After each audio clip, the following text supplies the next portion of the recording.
Hi there, and welcome to the Procurement Compliance Checklist template. Let's start off by a short introduction of myself.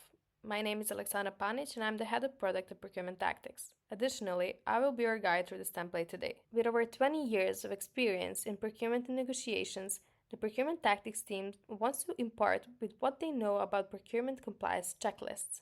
This template will guide you through the essentials of what procurement compliance checklist should have with a template to download and personalize. First, let's talk about what a procurement compliance checklist is. It's exactly what its name indicates. It's a checklist that ensures that all the necessary steps are looked at and taken care of.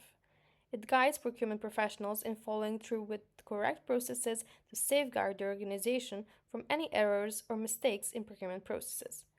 This is a fairly simple tool that saves many organizations from making potentially catastrophic mistakes.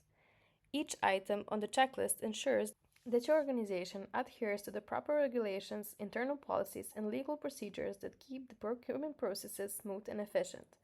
All of this while lowering the potential risks of your organization through transparency in the procurement process and help your employees detect and report irregularities is what you'll benefit from simply making a good procurement compliance checklist.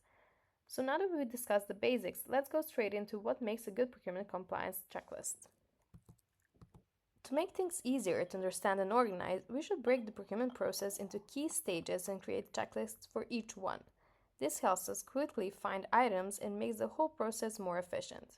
Now, if you look online, there are many ways the procurement process is broken down, but we've found that they're either too complex or too simple.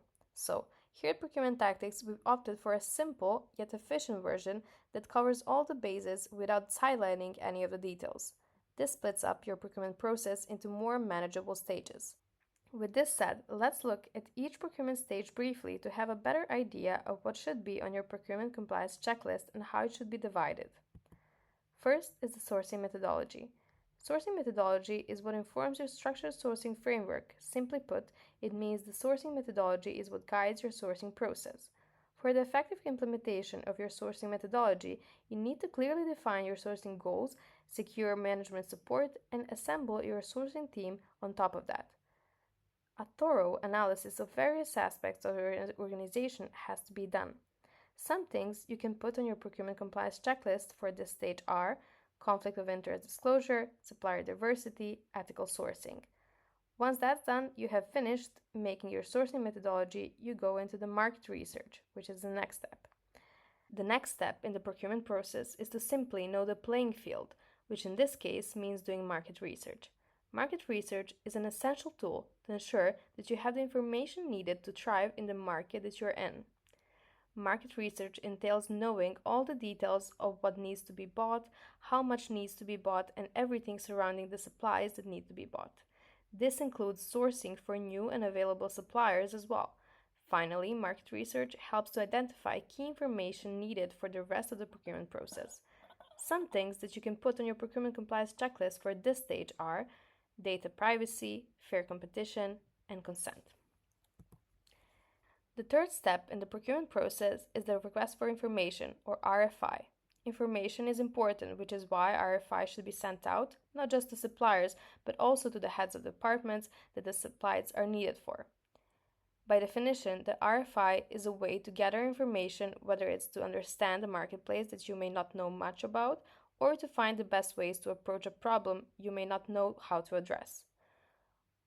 Once enough data is gathered, a purchase request is made and sent to higher management for budget approval. Company management then decides budget given to the procurement manager based on the data derived from the market research stage. An RFI is beneficial because the same RFI can be sent to multiple suppliers and it will give you a broader range of choices to pick from. This gives you all the information you need to find the best supplier for your needs. Some things that you can put on your procurement compliance checklist for this stage are RFI documentation, equal opportunity, confidentiality. Next, we have the request for quotation. A request for quotation is the next step in the procurement process, and its main purpose is to ask the supplier for the initial pricing for the supplies that you need. The request is usually done by letter, and once the reply for the RFQ is received, a meeting usually follows to discuss a quotes given. A detailed analysis of each pricing is then considered with the previous steps in the procurement process, like the market research, serving the procurement manager by giving him an idea of how much each supply is worth on the market. Some things that you can put on your procurement compliance checklist for this stage are RFQ documentation, equal opportunity, and confidentiality. The fifth phase of the procurement process is no doubt the most exciting and the most precarious one. Each party involved, the procurement team and the supplier, negotiate with each other until they reach an agreement. Leadership and skill shine in this phase as the procurement manager has to prove their worth as a negotiator. Again, the information gathered from market research is invaluable here. Some things that you can put on your procurement compliance checklist for this stage are fairness and impartiality, conflict of interest disclosure, and anti corruption. The second to the last stage is the contracting phase. This stage means that it's time to deal with contracts, invoices, receipts, and many other documents involved before, during, and after the procurement process. Whether digitally or manually, receipts should be stored and kept diligently, as documentation is important for a transparent audit trail. With the contracting phase, you ensure that all contracts are in order and that all documentation is accounted and available for future uses, like doing market research once more. Some things that you should put on your procurement compliance checklist for this stage are contract review, contract approval, and contract management. Finally, we have the supplier relationship management. The last and the final stage of the procurement process is the supplier relationship management, or SRM for short. Now that you've gotten to the point of having a supplier, it's time to manage your relationship with them. In this stage, you must actively collaborate with your chosen supplier, as it's essential to assure that they fulfill their commitments and uphold their part in the deal. Things like regular communication, performance evaluation, feedback exchanges, etc. are things that needs to be keeping track of. Supplier collaboration goes beyond the simple buyer-supplier dynamic and emphasizes the foundation of trust and transparency in your supplier relationship. This level of growth and nurturing needed in a supplier relationship does not come easily and has to be fostered over time. Some things that you can put on your procurement compliance checklist for this stage are supplier code of conduct, conflict of interest, monitoring, performance evaluation. Now, let's go through your editable procurement compliance checklist.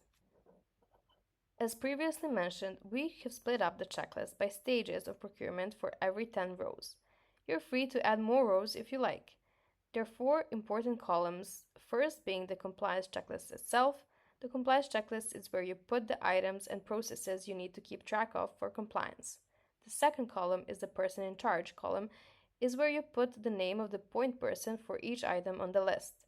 This makes it easier for you to track whoever is in charge of a specific item and check on the item to see if they can tick off another item on your list. The third column is the status column, which presents you with 4 options, which you can find here. The last column and the final column is the notes or violations column, where you can add notes for each item or violations if there are any. And that's a wrap for the procurement compliance checklist template. For this template, you've learned that all the stages of procurement have to be monitored when it comes to compliance. For more procurement knowledge like this, check out our procurement courses and procurement templates. Once again, thank you for joining us today, and we hope to see you in our next lesson or template.